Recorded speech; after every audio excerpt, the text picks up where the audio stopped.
মাম্মা কি বানাচ্ছ? আমি স্লাইম দিয়ে একটা সাপ বানাইছি। সাপ বানাইছে দেখি তো। ও ওয়াও, কত বড় একটা সাপ! এই যে আমার মাম্মা স্লাইম দিয়ে সাপ বানাইছে, একটা স্ন্যাক বানাইছে। ও বাবা, ও বাবা, ও বাবা, আমার তো ভয় লাগতেছে। ও ওয়াও, কিছু করবে না মা। মাথাটা কিছু করবে না? কামড় দিবে না? না তোমার সাপটা কি কামড় দিবে? না ও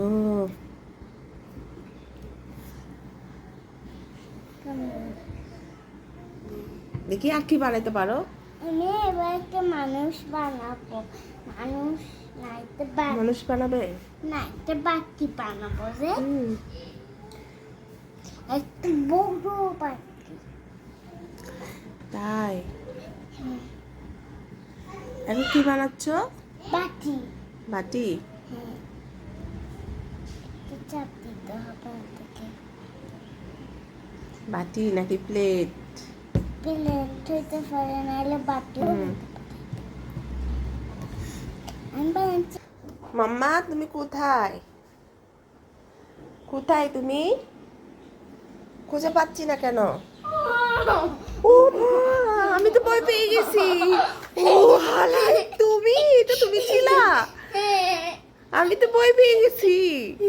মা, তো কত বড় একটা! আল্লাহ, এটা তো লায়ন।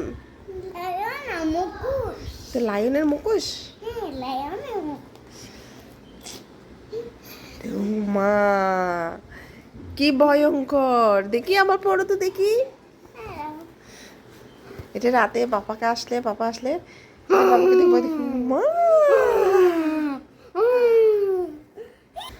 মাম্মা তুমি কি করতেছো?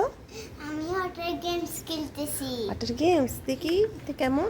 এটাই সাইডে সিপ দিলে, এটাই সাইডে সিপ দিলে, হুম, মানে এটা সিপ দিতে হয়। তাই এগুলো কি রিংগুলা কি এখানের ভিতর ঢুকাইতে হয়? হ্যাঁ, কি আমি পারি কি না? আমি তো পারছি না। এবে দিবা না মা। হ্যাঁ, কিভাবে? এবে একটা দিলে ঘুরবে, এবে উল্টা ধরছো তো, এইভাবে ধরতে হবে। তুমি এবে একটা দিবে, হুম, তুমি এবে একটা দিবে, এবে তারপর এটা একটা দিবে। তাই হ্যাঁ, নাও। এলে কালকে কিনছেন আমার মেয়ে এগুলা বিচে থেকে, সমুদ্র থেকে। তুমি তো বলছো তুমি কিছুই কিনবা না। তুমি বাসা থেকে যাও, বের হওয়ার সময় কি বলছো? এই দেখো তোমার স্লাইন কোথায়। বলছে মা আমি কিছুই কিনবো না। আমার বুড়ি যখন বাসা থেকে বের হয়ে কোথাও যায় বলছে কিছু কিনতে পারবা না, এমনি ঘুরতে পারবা। ও বলছে আমি কিছুই কিনবো না মাম্মা। তার জায়গা বরাবর গিয়ে ঠিক ও সব কিনে নেয়।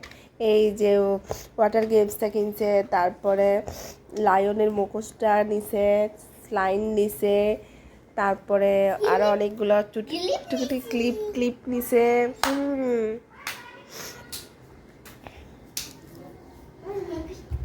দেখি পড়ো তো, মুখোশটা পড়ো তো দেখি কেমন লাগে দেখি।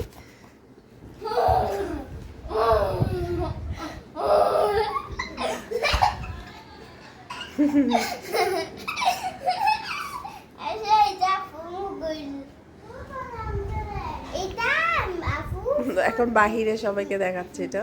বাইরে গেছিলে? হ্যাঁ, বাইরে এসে কিনছি, অনেক কিছু কিনছি।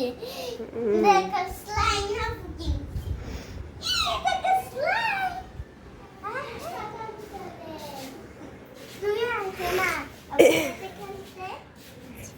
সামান্য কিছু টাকা খরচ হয়েছে, তাতে আমার মেয়ে এত খুশি, এত খুশি, এত খুশি।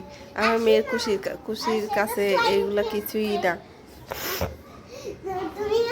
সবাই আমার মেয়ের জন্য দোয়া করবেন যেন আমার মেয়েটাকে আমি সারা জীবন এভাবে হাসি খুশি রাখতে পারি। তারপর আল্লাহ হাফেজ।